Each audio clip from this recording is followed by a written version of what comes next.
Welcome to TransGuyReacts. My name is Nick and I make videos about women's basketball, collegiate or professional. And today I'm going to talk about the WNBA games for Wednesday, August 21st.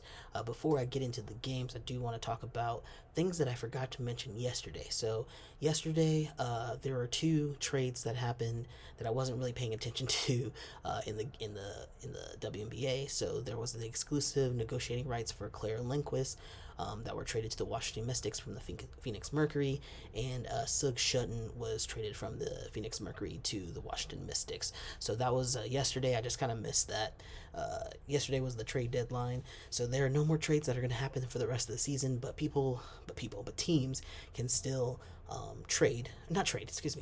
can still acquire talent by, if they have cap space, they can sign people and things like that. But no more trades can happen since yesterday. Also in the news, Angel Reese signed an apparel deal with Reese's Pieces Candy. So the fan base, came up with the name Reese's Pieces, and so they kind of were the catalyst of that. And so Reese's was smart enough to team up with her, and they made a whole apparel line, which I think is so smart and cool in terms of the marketing, and that's definitely going to boost sales. And I actually think that if the Chicago Sky are smart, they should be selling that candy at the home games. If they're not, they're missing out. It'd be pretty dumb of them. But yeah, so let's get into the actual game. So today there were two games. One was on League Pass. It was the Phoenix Mercury versus the Atlanta Dream. It was a historic night for Tina Charles. She was 10 points away from beating Tina Thompson's number 2 record for all-time scoring leader for the regular season. They were playing Phoenix, which was kind of apropos because Diana is the number 1 scoring leader of all time. So, and it's also kind of funny that like a lot of the scoring list, it's at the very top of it, it's tons of people with T or C names. So I'm going to go over the top 10 list right now with you. Diana Taurasi has 10,497 points. And this is, by the way, this is the start of this before the game. Obviously Tina made she broke the record, but before the game this is the top 10 list. So Diana Taurasi, 10,497 points. She's still an active person playing in the league. She's also the leader in points for playoff points, but that's a separate statistic. This is just regular season points. Then you have Tina Thompson with 7,488 points. She's retired. She's been retired for a long time. Tina Charles is 7,479 points. She's still an active player. You have Tamika Catchings, 7,380 points. She retired like 10 years ago. DeWanna Bonner, 7,327 points. She's still active in the league. Candice Dupree, 6,895 points. She is retired, and it's kind of funny because she is the former partner of DeWanna Bonner, and they have 2 twin girls. So that's kind of funny. She beat her former partner's all-time scoring record. Sue Bird is on the list, 6,803 points. She's retired. Candace Parker, 6,574 points. She's retired. Katie Smith, 6,452 points, and she's retired as well, but she's currently the assistant coach for the Minnesota Lynx. The 2 spots, so that was the top 10. So the number 12 is ncaaw. She's 2 spots down, and then not until like another 9 spots after that, so like number 21 is Jewel Lloyd. So most of the people on this list are retired, and the only people that are still active is DeWanna Bonner, Tina Charles, and Diana Taurasi. That's crazy. And so those people are still adding to their numbers to the list, and they're at the tail end of their career. Maybe, who knows? Diana has a lot in her. She's averaging like 16, 17 points a game. Tina Charles is averaging 17 points a game. DeWanna Bonner is averaging like, I don't know, probably closer to 20 points a game. So they have a lot of basketball still left in them. So, but getting to the basketball game, it was a strong start for the Dream. They were coming to play at the end of the season because they were not playing this well at the beginning of the season, but they are playing well now. Sophie Cunningham did have to get out of the game, and I'm not really sure why. I missed why she had to get out. I think it's because she had fouls. I think she had 3 fouls, so she had to get out of the game really early. But at the end of the first quarter, it was 6-19. The Dream was whooping Mercury's ass. So, and 5 points, Tina got into the game. She needed 10 points and she scored 5 points in the first quarter. In the second quarter, Mercury were not playing that well. They just couldn't get anything to fall in under the rim. It was unfortunate, but Monique Billings ended up picking up 3 fouls. and there was still like 7 minutes left in the second quarter. So I was like, ooh, like they're foul trouble, huh? There were a fair amount of bad shots or missed shots from the Dream as well. So there's just like a lot of missed points. It was kind of like a kind of an ugly game in the beginning, to be honest. The Merc were able to cut the lead by up to like 3 point difference with 4 minutes and 35 seconds left to go in the second. And then the Mercury did lead for with 2 minutes left. They did lead for a little bit, but then the Dream were able to get the lead back super quickly. At the half, it was 26-34. So at that point, my league pass kicked me out off the website. I think my VPN wasn't working really well because I live out of the United States. I live in Guatemala at the moment, and sometimes watching games can be difficult, and so I had to switch to the app on my phone. So that was annoying, and I missed a few minutes of the third quarter. But the third quarter, Tina Charles ties with Tina Thompson with 2 minutes left in the third quarter to become the all-time scoring leader, which was fantastic.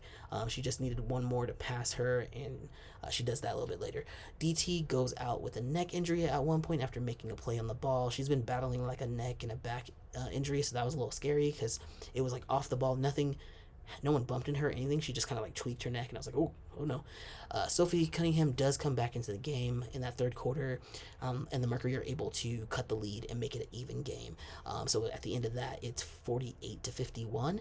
But Alicia Gray makes a 3-pointer, and it is definitely in her hands when the buzzer goes off. And I thought, like, when they come back to the fourth quarter, they're going to take away that 3-pointer, but they didn't. They did not take it off. She still kept it. So they went on with the game. They never reviewed it.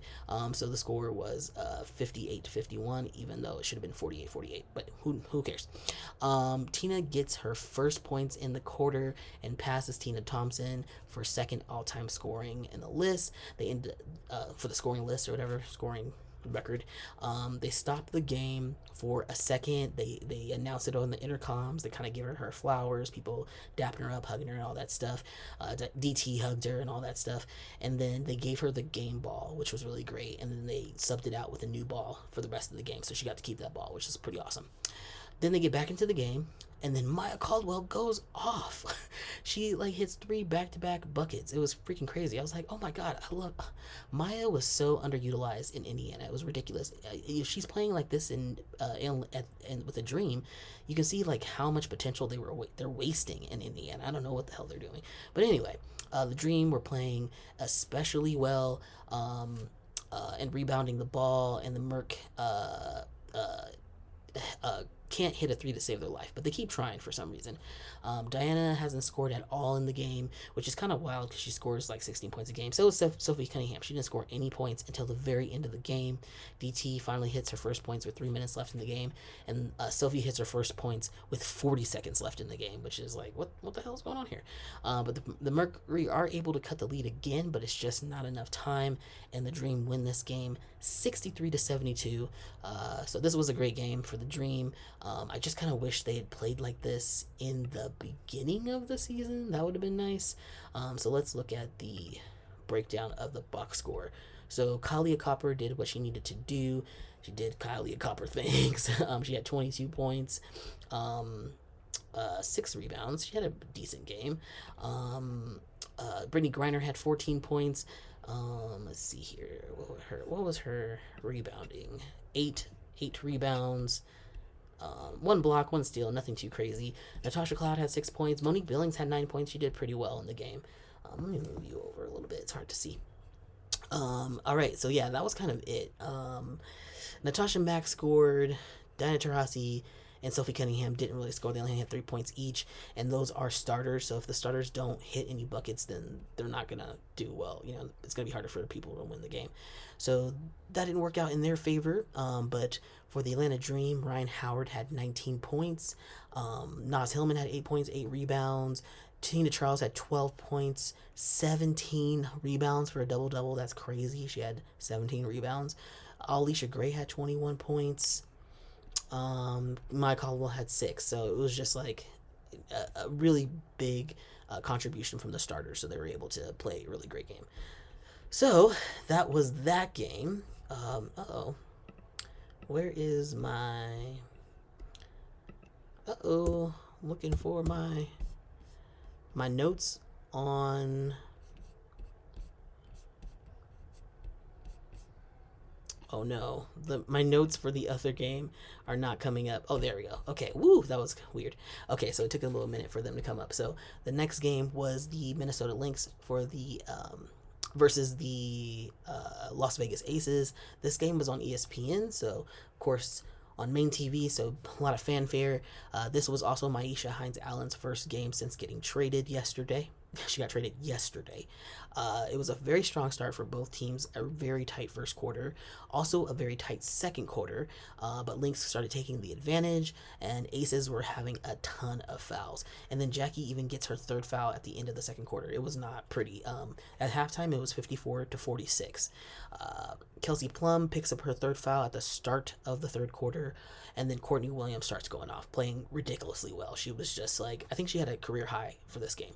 Alana Smith actually picks up her fourth foul, so she has to go sit down. So they're, Lynx are a little bit of foul trouble, but compared to the Aces, it seemed a little off. And the Lynx were still able to maintain that 10-point lead. The Aces come roaring back and force Lynx to take a timeout, and then they get Sydney Colson in the game, which is great with 3 minutes and 30 seconds left in that third quarter. And Sydney is great for like defense. She's able to change the trajectory of the situation, and I think she gets a steal, things like that. She's really great about defense. Unfortunately, Megan Gustafson was not playing really well. I mean, she had some really good defense, but she kept trying to make these three-pointers, and they were not going in. And it was like, girl, stop shooting the ball. Stop shooting it. It's not working. They do have, at the end of the third, Alana does come back into the game, and she makes this crazy monster block on Kelsey Plum. I was like, ooh, this is not looking good. It was 78-67 at the end of the third. Then we get into the fourth quarter. They interviewed Kelsey Plum right before the fourth quarter, and she made a comment about the officiating, that it wasn't to her liking. And I have to agree. The officiating was very one-sided, and it seemed to be all the fouls were going against the Aces. And not to say that the Lynx didn't get any fouls. They did get fouls, but it was mostly fouls against the Aces. And you just saw so many missed calls from the Lynx. There were very obvious calls that should have been fouls that were not called. And I mean, what can you do? I don't know what you can do. Nafisa Collier was also playing like out of her freaking mind. She was just playing so great. Towards the end of the game, there was like 4 minutes and 30 seconds left. The commentators mentioned, I think it was Carolyn Peck and Pam Ward, I think, they mentioned that some of the fans were leaving, and I really hate that. I think it's so rude. You're going to spend your money and come to a game, and then when they're losing, you're like, oh, I'm not going to watch the game anymore. I'm just going to leave early. I'm like, what the hell is that? You're not a real fan. That's like some bullshit. That's some fair weather bullshit. And I'm like, if you're going to be a fair weather fan, why you even pay to go to the game? Like, why you even going? Ooh, that just pisses me off, but whatever. As a personal choice, you have the right to do that, but I think you're an asshole if you do it. So end of the game, there were a couple of no calls again from the Lynx. Very suspicious on the referee's part, but like I said, what can you do? The Lynx played exceptionally well this entire game, and it ended 98-87 was the final. And then if we look at the box score, let's check it out. So for the Aces, Jackie Young had 26 points, 6 rebounds. She did what she could. She was having a bit of a slump in the last couple games, but she played really well this game. Asia Wilson had 15 points, 9 rebounds, and 2 steals. I have to say that's kind of a quiet night for Asia. 15 points is not that many points. She usually gets 20, 30 points, so kind of a slow night for her. Kelsey Plum had 20 points, 5 rebounds. Tiffany Hayes had 12 points. Alicia Clark had 8 points. So, it was a consistent effort from everybody. It just was not enough to stop the Minnesota Lynx, who had so many shooters. So Bridget Carlson had 12 points. Nafisa Collier had 23.7 rebounds, 1 steal, 1 block. Alana Smith had 10 points. She was in foul trouble, but still. Kayla McBride had 11 points. Courtney Williams had 22 points and 10 rebounds for a double-double. I think this was the highest, her career high, or at least a season high, 22 points. She was playing out of her freaking mind. And Cecilia Zandanzini had 8 points, and Maisha Hines Allen in her first freaking game had 8 points, 4 rebounds. Like, what are you going to do with that? The Lynx play great. They have a great coach. Cheryl Reeve is a great coach for the Lynx. I wouldn't say she's a great coach for Team USA. Wouldn't say that. But she's a great coach for the Minnesota Lynx, and she knows what to do to get them organized and into the right spots, and they play fantastic basketball. So that was the recap for today. If you like this kind of recap, please like, share, subscribe, follow, do all the things on social media, and I will see you in the next one, which will be, I believe, tomorrow. There's a game tomorrow. So thanks for watching, and peace.